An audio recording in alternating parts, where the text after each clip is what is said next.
Hey, welcome back to Milton Daily Homes, or as we're starting to call it, Milton Occasional Homes. Posted a few episodes last week. My daughter was in the hospital. She had basically like a pneumonia-like cold, or whatever you want to call it, illness, and then she also has asthma. So the 1-2 knocked her out for the whole week. She was at McMaster Children's Hospital, which was a great hospital.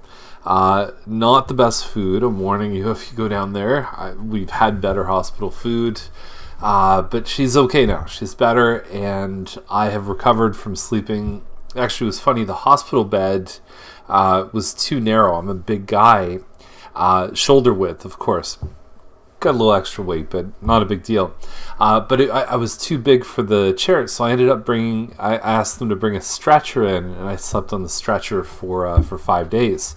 So anyway, there we go. We're back to normal, and we have 19 listings today. A couple I noticed were repeats from last week when I did the big list. Not a whole lot to talk about, I think. Anyway, there's 19, but not much really kind of stands out as being either a good deal or unique enough that we would never see it on a different day. So we'll talk about a few, then we'll bounce.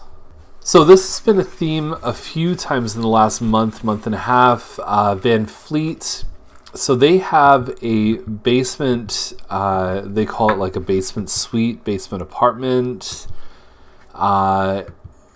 You can only have legal basement apartments in detached homes with enough parking. So this home's 1130 square feet. The basement's not a huge space. They actually fit a fair bit in there. I was surprised. Here's the other thing. Now you've got a tenant. How are you going to arrange parking in the driveway when you only have a single wide drive shared between the two? So it's not really ideal. It's not even that good to have, even if it's an in-law. Now you're kind of car jockeying the whole time. Definitely not ideal.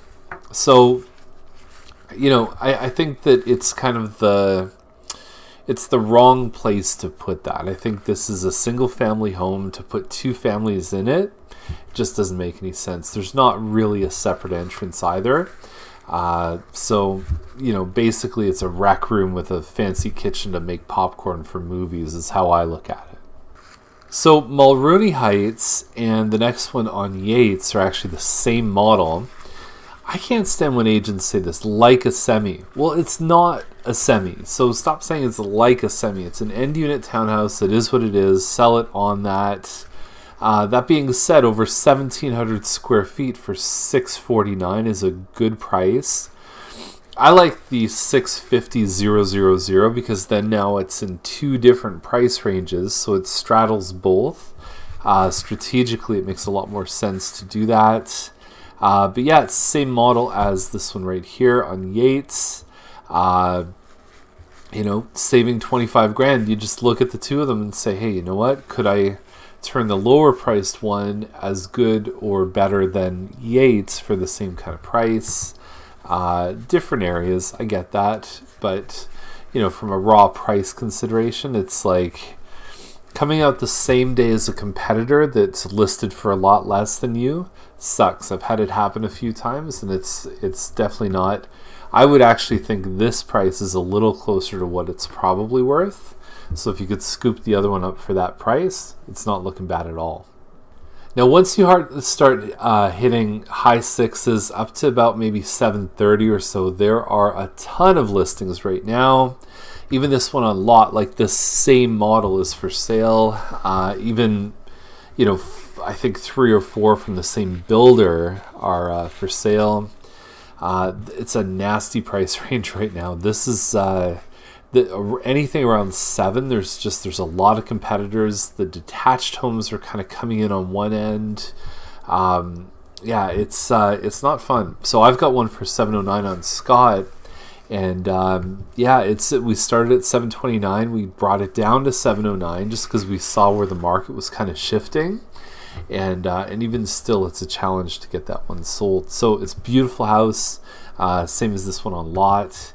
And the price range is just, there's a lot of competition right now. So another one on Hepburn. So here's the thing. It's smaller, doesn't have a 9-foot ceiling, doesn't have the green space that lot has, and doesn't have a finished basement. So if you look inside, the pictures are okay, but for this one to list anywhere in the 7s, it's just all the other sales have been with the first digit being a 6. 1987 square feet, which they don't mention on the listing, so it's just a touch under 2,000 square feet. So I like this one on Dockray. I like the school district. The surroundings neighborhood is great. It's just off of Trudeau. 925 full basement does not mean finished, and it's about 2,400 square feet. It's called a Mattamy Newgate model, and they've dressed up the back really nice. Inside, great finishes, living, dining in the front, and then you've got a family room overlooking a kitchen. You also have a loft upstairs. Kitchen looks good, by the way. So there's a loft outside of the master bedroom, and they don't show it. It might be in the virtual tour, but there's 4 bedrooms plus a loft. The price, it's like there's good quality here. I think it's move-in ready. The only thing about this price range is you're finding homes that are 400 or 500 square feet bigger, not as nice. So they're playing the quality game more than they're playing the size game. But then you could also argue that all the 2,800 square foot homes really have the same rooms. They've got living, dining, then they have a family room, kitchen, then they have 4 bedrooms upstairs. So I think they got a shot here to get the first number being a 9 when they finally sell it. Now this one on Philbrook is actually the new version of pretty much the same home on Dockray. It's a little bit bigger. They extended the family room, did some minor adjustment, but really it's got a very, very similar layout. The difference here is you're getting also very nice finishes. You get a finished basement with a little in-law suite, and you might argue the finishes are a little bit better here.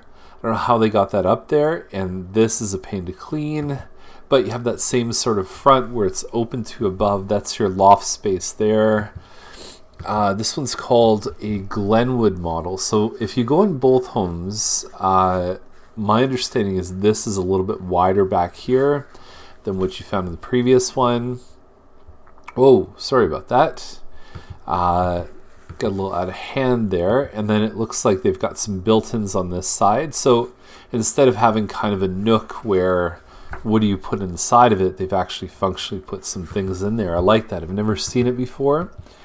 Loft upstairs overlooking the living room, upgraded countertops in the bathrooms. There's, I don't know if this is like I think that's a sauna down in the basement, so that looks pretty cool. We don't see that very often. So there you go, 75,000 difference, and it looks like it's immediate possession, which means it's probably just kind of staged with some furniture and not actually lived in, if I had to guess. All right, there it is. Miracle on Main Street happened this morning. Great event. So shout outs to the Tiger Jeet Singh Foundation, Troy's Diner, all the local businesses and all the local support that happens in Milton. It's a wonderful place to live because the people in this community really, really care. So we'll see you tomorrow with another episode of Milton Daily Homes.